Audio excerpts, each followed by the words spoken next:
This reaction is brought to you by my $5 or more supporters at coffee.com/AlexHeitz. I would like to thank Andreas Glasel, Cole Alexander, Lukash Newman, Jag, Cedro Perez, Thin Ezzy, Willman, Lizardman, also known as Bill, and Bin Thrifty for sponsoring this video, supporting me, my family, the channel.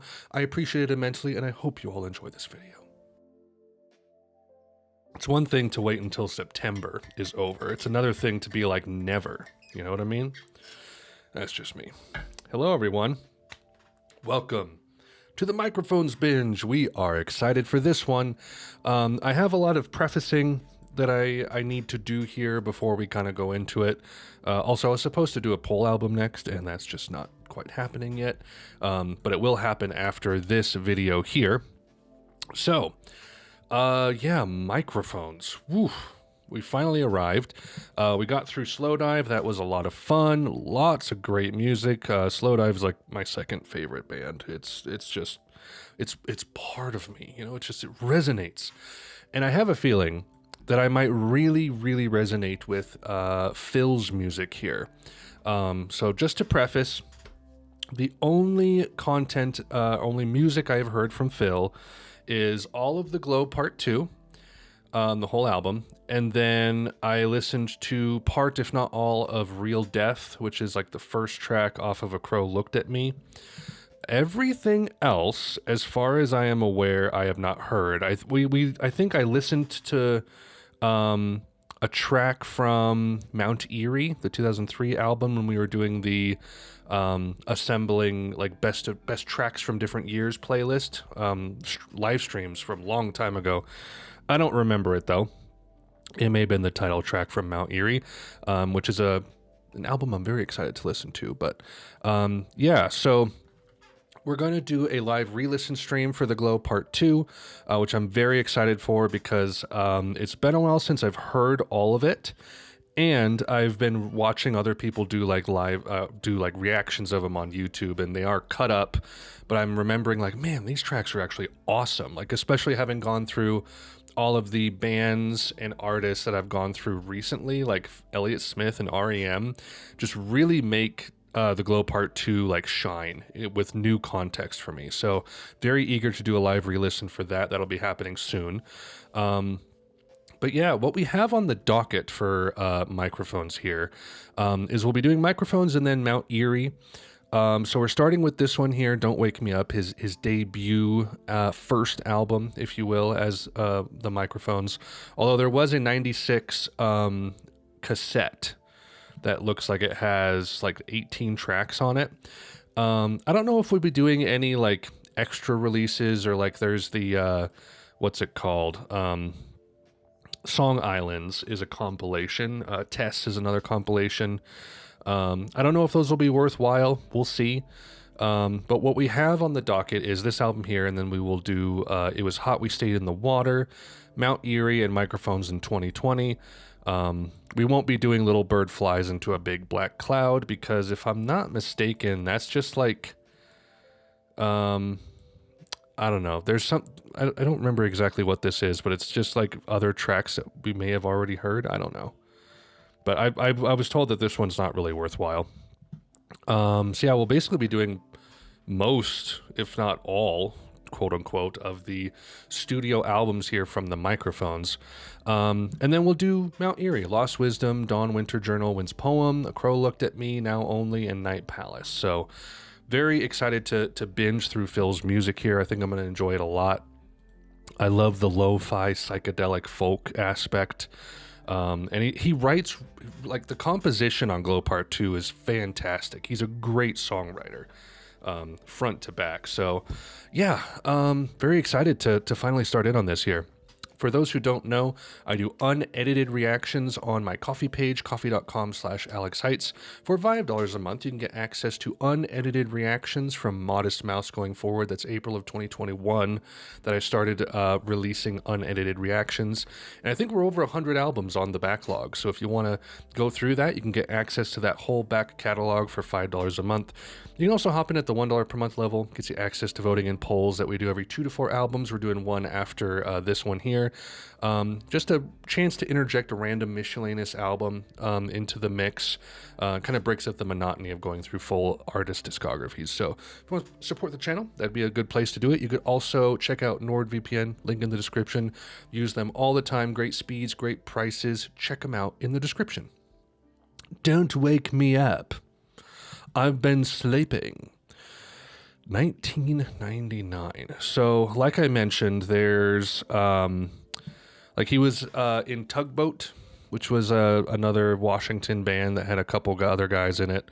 And they came out with an album in 96, and I mentioned the Microphones cassette tape from December of 96 with 18 tracks on it. I don't know. I might check that out at some point just to see how it sounds. Could be interesting. Don't know. But this is like, I think Phil's first real strong effort on his own. We do have Calvin Johnson with backup vocals, as you do, because he was also a Washington native, I believe. So, yeah, 15 tracks. I believe we'll be listening to the 2013 remaster, or at the very least, whatever is available in FLAC format in the Completely Everything box set, which I'm going to assume is the remaster that came out in 2013. I tend to try to listen to remasters unless I've been told that they're bad. So we'll see what we got here. But yeah, it's only 40 minutes long at 15 tracks. Some of the tracks here are kind of short. But it's classified in like a lot of different genres, more so than I would say Glow Part 2 is. Although Glow Part 2 has some really cool, notable like genre pulls. Like as you listen to, like, you go from Map and then like Samurai Sword, it's like all different types, like bordering on like atmospheric, like sludge metal. It's insane. So I'm not sure what to expect here. This could be very much like the Glow Part 2. I'm not sure. It is funny to see track titles like I'll Be in the Air and You Were in the Air, and I'm going to try my best to keep up with the lore of Phil and his relationship with the air and his shape, and things being hot. And, you know, you gotta keep track of that and where he is and his status at all times. I hope he's kept a detailed logbook, if I know anything about him. So I don't really have anything else extra to add. Enough preamble here. I'm just really excited to actually listen to this. I'm not expecting this one to be great. Not a lot of people talk about it. It's not bolded on RYM. Not that that means anything. I'm just curious to check it out, and I want to start at the beginning. So first track here, Ocean 1, 2, 3.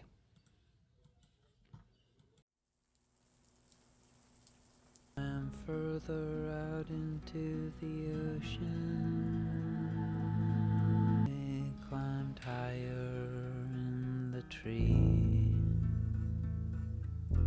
They swayed down to you in the sea. And fell into the water.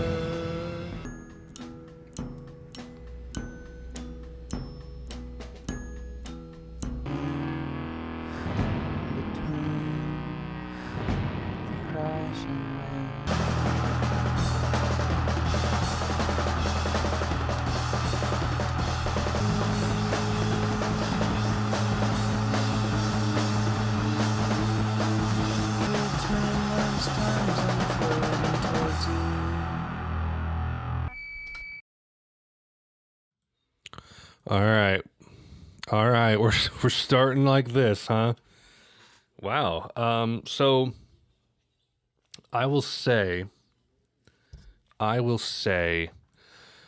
definitely similar to some ideas and like methods from Glow Part 2 already. That definitely reminded me of some tracks off of there. I can't place them right now, but it'll actually be kind of cool to, like, I'm planning on doing the live re-listen for it after I hear It Was Hot, just so I'm kind of doing it in chronological order.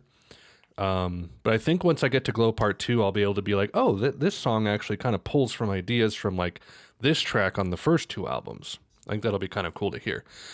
That wasn't like, I wouldn't say that was amazing, but it definitely shifted into like from one part into another. And he's doing it. He's like doing the genre lifting where it's like, hey, let's just put in insane percussion because we can. And he will. All right, let's just keep trucking. I don't really have a whole lot to add to that. Very much a microphones track from the get-go. So, Florida Beach.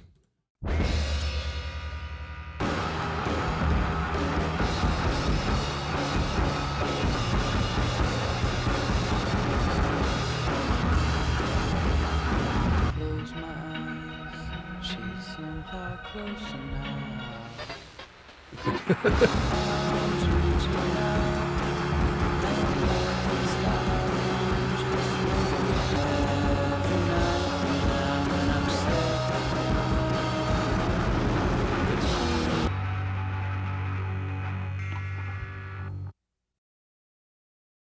Huh. Huh. That's intriguing. That was like a crazy surf song. It definitely had I don't want to say it was Samurai Sword. It definitely reminds me of another Glow Part 2 track that had that kind of like insane lo-fi just like noisy mess of percussion. Similar chords too, kind of like a 6/5/4 thing going on there, but the random 3 seconds of good vibrations in there. Ooh, what are you doing, Phil? Here with Summer.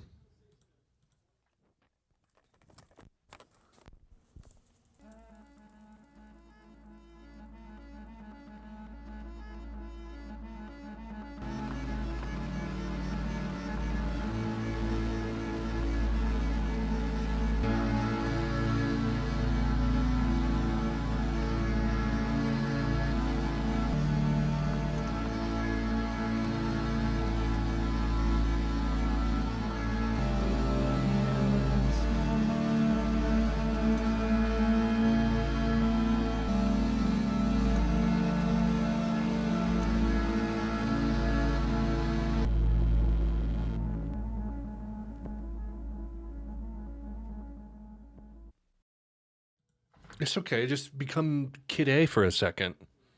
It's fine. You're allowed. That was sick. I like that. I like the like just really messy like I don't know. I couldn't tell if it was like a harmonium going on there. What? Not, but love me a harmonium. Um but like that then morphing in with like the really rich organ or harmonium going on there. Um really nice. Really nice and atmospheric. That was cool. And I don't mind that, this was 1 year before Kid A. Dude, Tom, quit ripping off Phil. Not fair. Where It's Hotter Part 3. Like, is there a Part 2 or 1?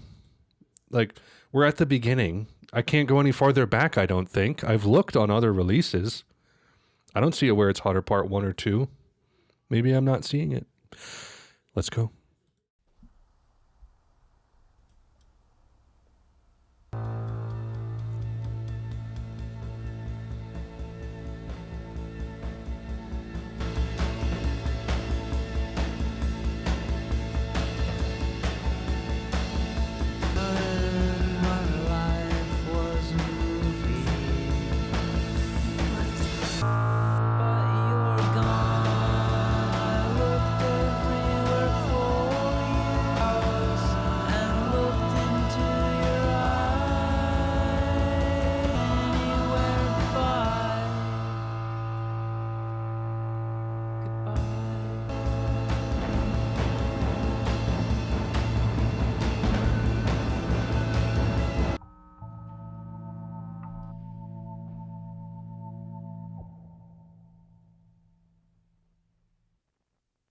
Okay.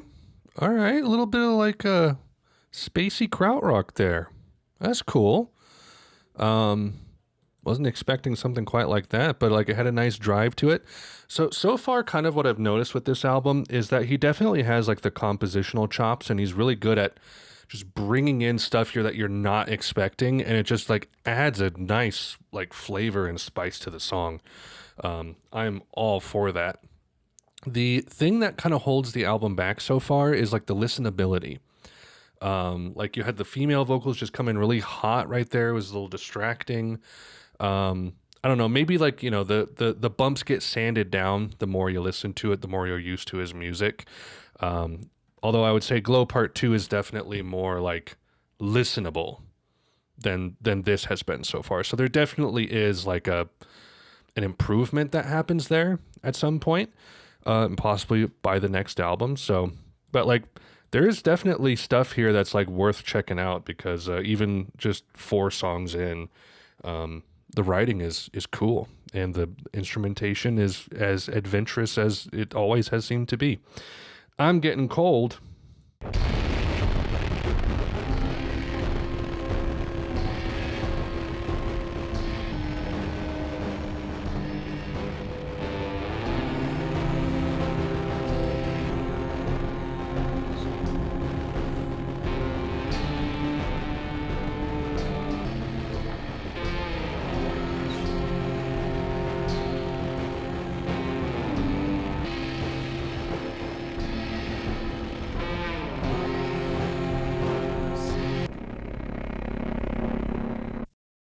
Just throw a nice little fart in the end there. Why not?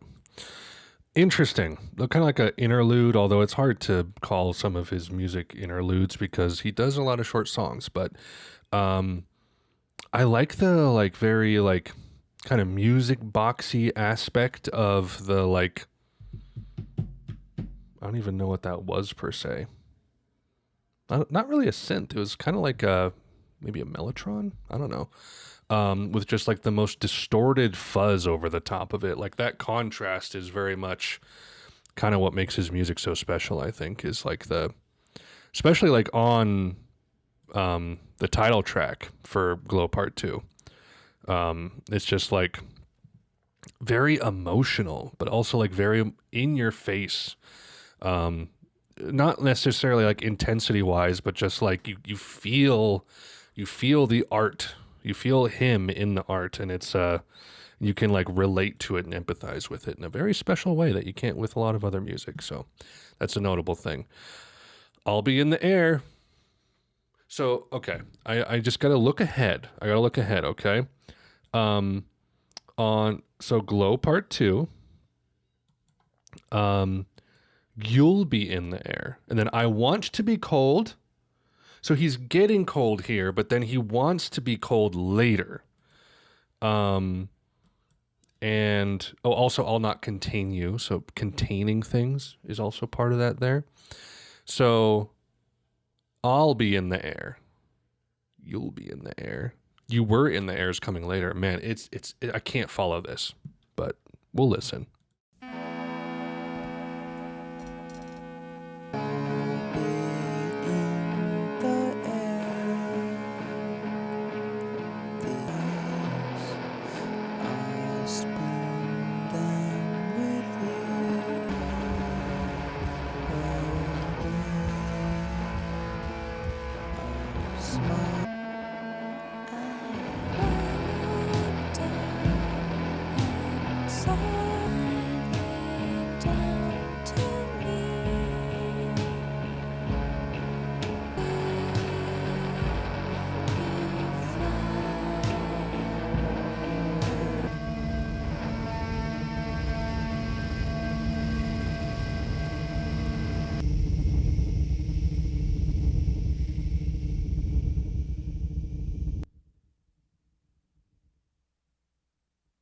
Okay.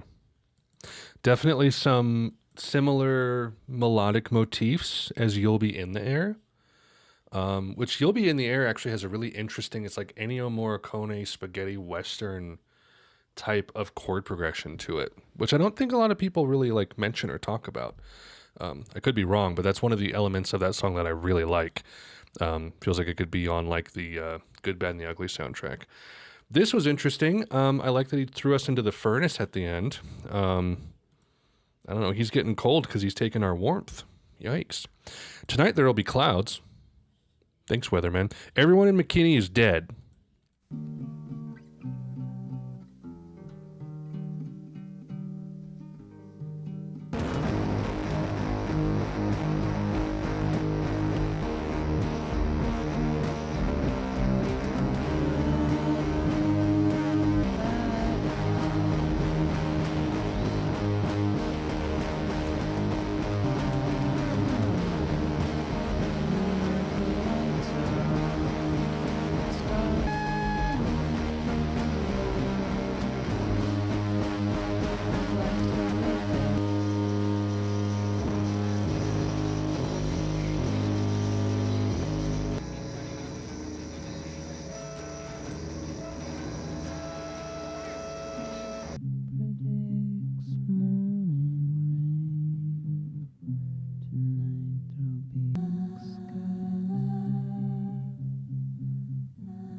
Okay.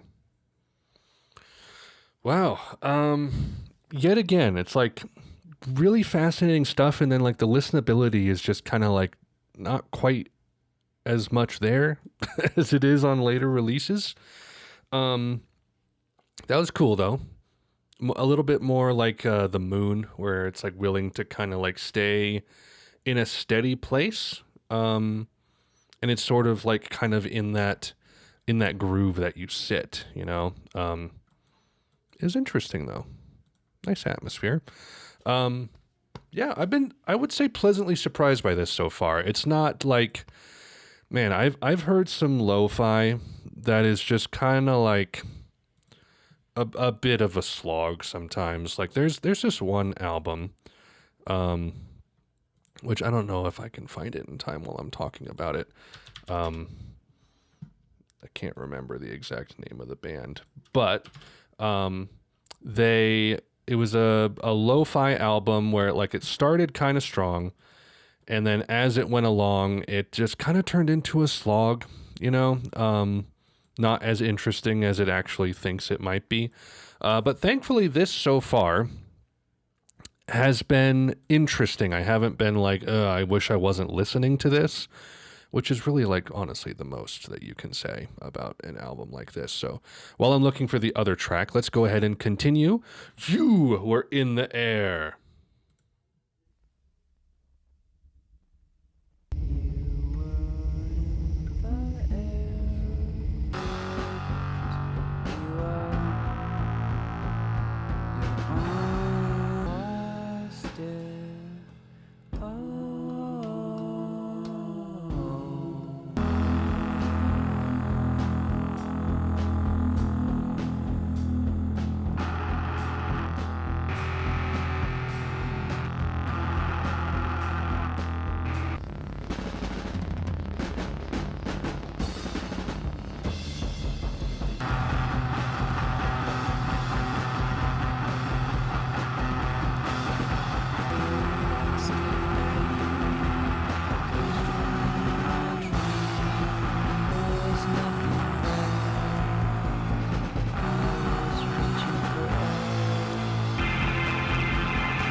Hmm.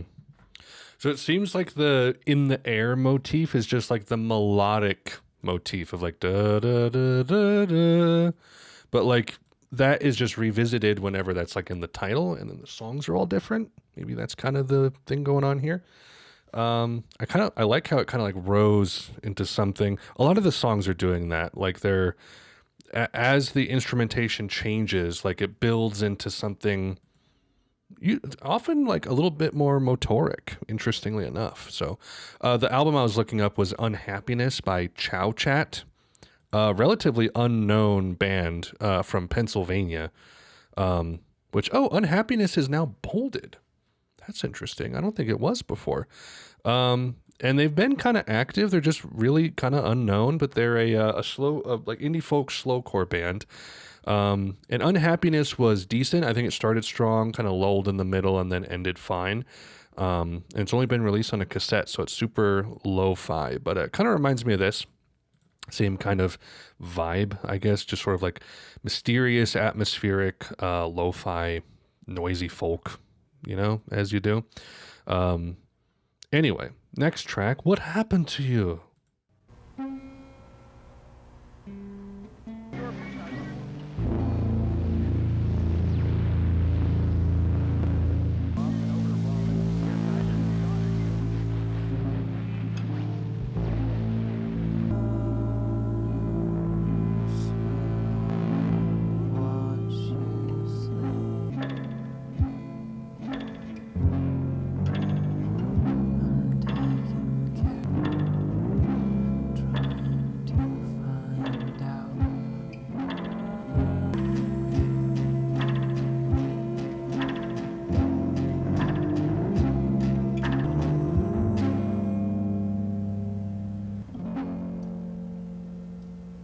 And a 4 chord just to end things. That was cool. Just turned into like the most simple 4-5-1 over and over, but like the distortion. It's kind of interesting. There was that track earlier. Was it "Tonight There Will Be Clouds," where it's talking like this. It's like the microphone is in his mouth. Oh, cool, cool. I don't know if there's been like a bad track so far. Um, I don't even know which one would be my least favorite. It's kind of hard to pick, honestly. All right, let's keep trucking. Don't have a whole lot to add. A lot of these are I'm saying the same things, so let's keep going. I'm in hell. Sorry, no, it wouldn't.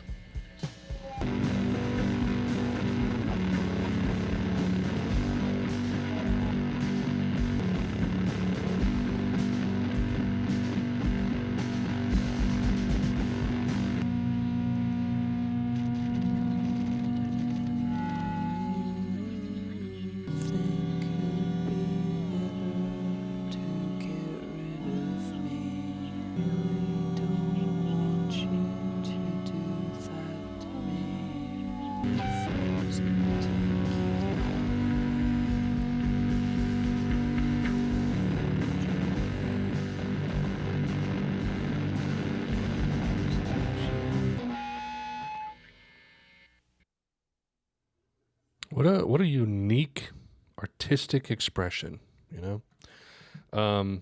Again, fascinating composition. I loved his like vocal delivery on that and how like sensitive it felt. Um, I loved what was going on musically, but like the listenability, I'm just struggling with that. Like especially on the hard pan, I really don't like hard pan. It's so disorienting for me. I would have rather just had that be like mixed more centrally, but you know, maybe now I'm in hell.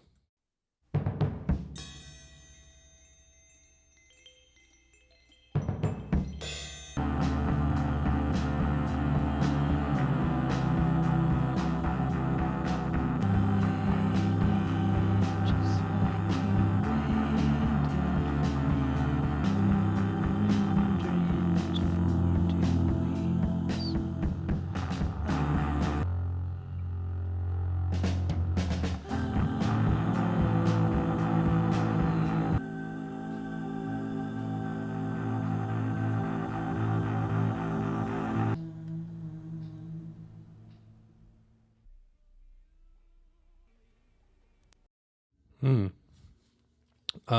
Great harmonies. Very atmospheric. Gave it that like eerie sense while also kind of having a warmth to it, you know, because he's in hell. And hell's where everyone's on fire all the time, right? Don't wake me up.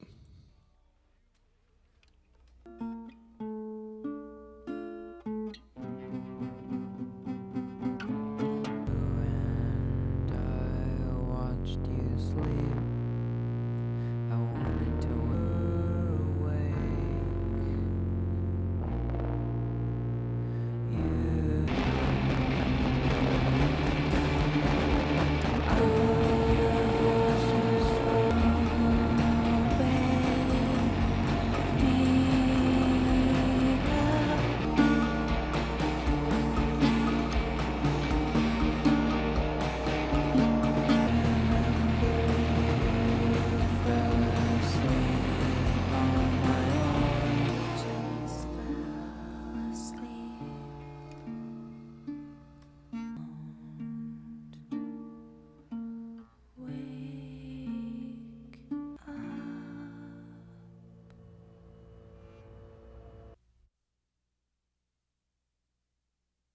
That feels like the most like Glow Part 2 era track, as far as like it was cleaner. The listenability was really good, and just good like variety. Composition was nice. I loved when that like acoustic guitar came in with like strumming the chords broke up into like three chunks of notes. If you know what I'm talking about, that was sick. Yeah, that's probably one of the highlights for me so far. I think that's one of the better ones here. And like I said, not I don't think there's been any bad ones. They have some flaws in different ways, if you would call them that, or just roadblocks to listening. But These have all been really cool. This is like a very good, a notable debut. I will say that, especially for 99. I'm curious as to like what Phil's influences were, because I know he was kind of maybe like adjacent to the punk crowd at some point. I don't know. I knew he just recorded in the back room of The Business, which was a record store he worked at in his adolescence, but I don't know. There's a lot of really fascinating musical ideas going on here, and I'm curious as to like where he pulled them from. Don't know. 3 tracks left, everybody. Sweetheart, Sleep Tight.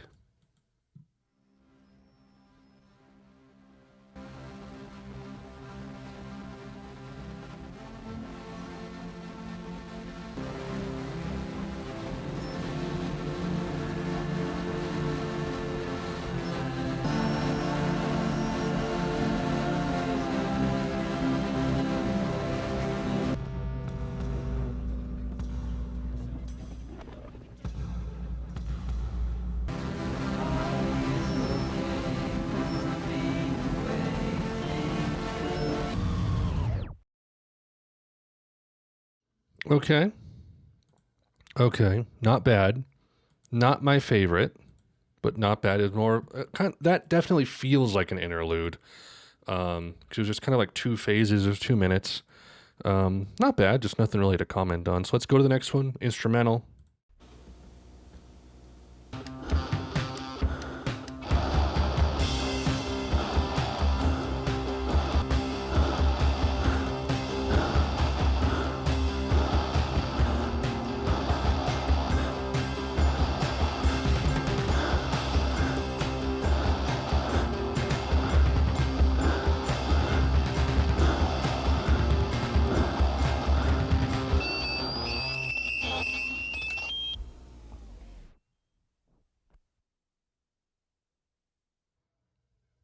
Well, that was interesting. That very that's like music to like your first like you have to compete in a basketball tournament and you've never played basketball, like you haven't played basketball since you were like 8 years old in your front yard, in your front driveway. And you really have to compete and do well or else they're going to like kill your family. That's the instrumental that's for. That soundtrack. Nice. Okay. Last track, I Felt You. Yeah, excited to kind of talk about this whole thing when we're done here. I heard a beautiful sound right there.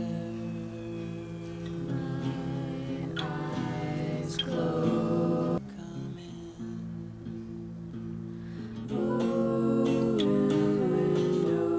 Soft across my face.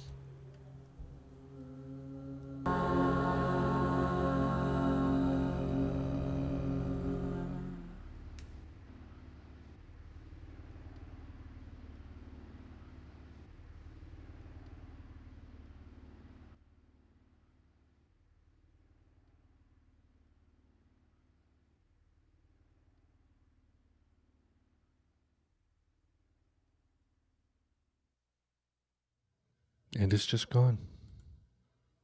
It's all done. That's it. Not really a lot to comment on there either. Very short. Just kind of like in a little quiet, minimal kind of whimper, and then it's just fading out with background sounds. Wow. Don't Wake Me Up. Microphone's debut. It's good. It's a little hard to listen to. But like a lot of these ideas, to kind of see them in their infancy is kind of cool. And there were some really cool moments too. Like Don't Wake Me Up. I think the title track is probably the best one on here. Ones that all stood out to me, just kind of remembering, Florida Beach was an interesting surfy kind of one. Here Was Summer, notable. Where It's Hotter was notable. I'm Getting Cold had that very music boxy aspect, I believe. The In the Air tracks. Tonight There'll Be Clouds. What Happened to You? I mean, all of them are interesting. Sweet Tight Sleep Heart? Sure, why not? That was probably my least favorite. Instrumental was fascinating. I'd say tracks 13 and 15 were my least favorite. The album just kind of goes out very weakly, I would say.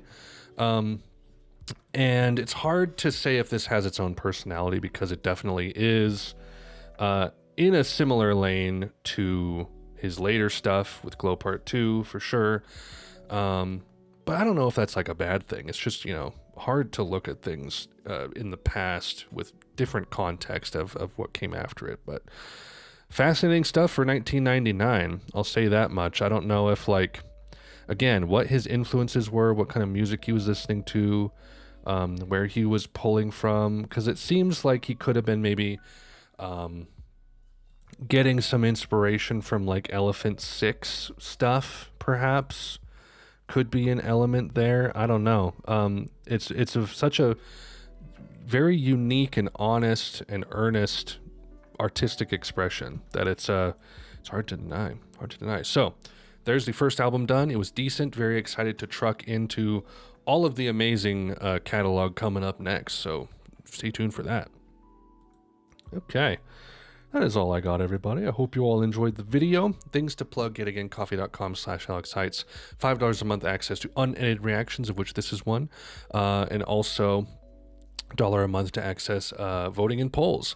And then also got to shout out the Discord, link in the description for that. Got about 175 to 200 members over there. It's not as active as it used to be, just because I've gotten busier over the years with my own work, but I'll post like when I go live on YouTube or Twitch, and post like unlisted links to videos as early access and stuff like that. So if you want to join the community of this man, that's where you do it. That's all I got, everyone. That's all I got. That was an album. My room is very hot right now, and I feel like that kind of fits with this album. I shouldn't listen to it in the cold. I should listen to it while it's hot, where it's hotter. Part 1. Great. I am excited to get to... I'm interested to see what the poll's going to be, but I'm also just very excited to actually listen to It Was Hot, We Stayed in the Water. I've been curious about that one for a long time, ever since I listened to Glow Part 2 years ago. So that'll be a lot of fun. And that's all coming up on the horizon, so stay tuned for that. That's all I got, everyone. I think I'm going to head out now. Thank you all so much for watching. Until next time, take care, fare thee well, and Godspeed.